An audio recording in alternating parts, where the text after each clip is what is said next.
ज़ेफ़ायर के बलिदान के बाद घाटी में ऐरी शांति फैल जाती है। आर्या अकेली महसूस करती है लेकिन जानती है कि अब लड़ाई खत्म नहीं हुई। कमजोर होने के बाद भी क्रावेन मर नहीं गया। वह छाया पर्वत के सबसे गहरे हिस्से में छुपकर अपनी नई योजना बनाता है, काला पुनर्जन्म। ज़ेफ़ायर की शक्ति बुझने की बजाय नूरमहल में समा जाती है। महल की टूटी दीवारें हल्की हल्की चमकने लगती हैं। महल का प्राचीन आत्मा आर्या को बुलाती है और कहती है कि अब उसे नूर का अंतिम रक्षक बनना होगा। आर्या की तलवार में एक नया पैटर्न उभरता है। तलवार का ब्लेड पतला और अधिक चमकदार हो जाता है। अब ये तुम्हारे दिल का रूप है, आत्मा कहती है। कमजोर होकर भी क्रावेन एक नई सेना खड़ी करता है, राख से बने सैनिक जिनके अंदर कोई आत्मा नहीं, सिर्फ विनाश। आर्या की मदद के लिए दो नए पात्र आते हैं, एक युवा तीरंदाज लिरन और एक मौन साधु श्यामवायु। तीनों उस गुप्त लाइब्रेरी में पहुंचते हैं जहां अंधकार और प्रकाश दोनों पर प्राचीन किताबें हैं। एक किताब खोलने पर पता चलता है क्रावेन की शक्ति एक प्राचीन छायादेव निराक्ष से आती है। छाया दुनिया का द्वार हिलने लगता है। निराक्ष की परछाई बाहर आने की कोशिश करती है। निराक्ष आर्या के मन में घुसकर उसे तोड़ने की कोशिश करता है, लेकिन वह अपनी यादों के सहारे मजबूत रहती है। आर्या को हवा में हल्की सी आवाज सुनाई देती है, मैं हमेशा साथ हूँ। लिरन बताता है कि वह क्रावेन का भटका हुआ भाई है जिसने कभी अंधकार को छोड़ा था। श्यामवायु हवा का भिक्षु नहीं बल्कि नूरमहल का एक प्राचीन संरक्षक निकलता है जिसने सदियों तक छिपकर तैयारी की थी। आर्या, लिरन और श्यामवायु मिलकर नूरमहल के रक्षकों की नई टीम बनाते हैं। राख सैनिक नूरघाटी में टूट पड़ते हैं। लड़ाई भयानक होती है। राख सैनिक टूटकर फिर से बन जाते हैं।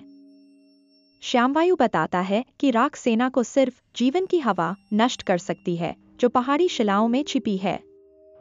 तीनों पहाड़ी के ऊपरी हिस्से में यात्रा करते हैं जहां पेड़ पौधे मर चुके हैं पर हवा गुनगुना रही है। आर्या मंत्र सीखती है जो तलवार को जीवन हवा से भर देता है। आर्या एक ही वार में कई सैनिकों को मिटा देती है। राख हवा में बदलकर गायब हो जाती है। क्रावेन नर्क जैसी छाया गुफा में शक्तियों का नया रूप प्राप्त करता है। अब वह आधा जीवित आधा परछाई बन जाता है।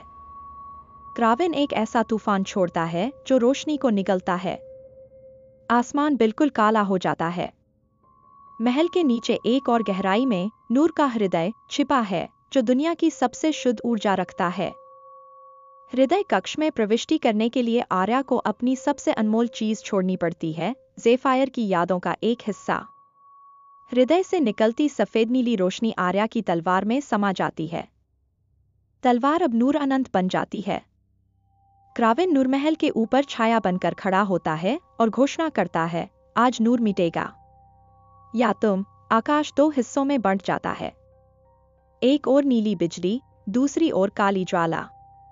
जादू की लपटें धरती चीर देती हैं।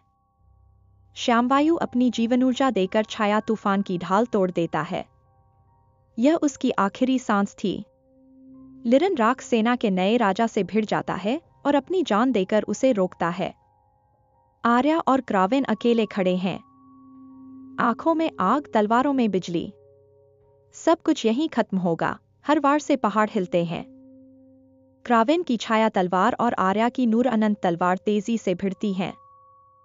क्रावेन आर्या की एक काली प्रति बना देता है। आर्या को खुद से लड़ना पड़ता है। आर्या अपनी काली प्रति को यह कहकर हरा देती है, तुम मैं नहीं हो, क्योंकि मेरे पास रोशनी है। क्रावेन के गिरते ही छाया देव निराक्ष अपने असली रूप में बाहर आता है, विशाल, बिना चेहरा, सिर्फ दो चमकती आंखें।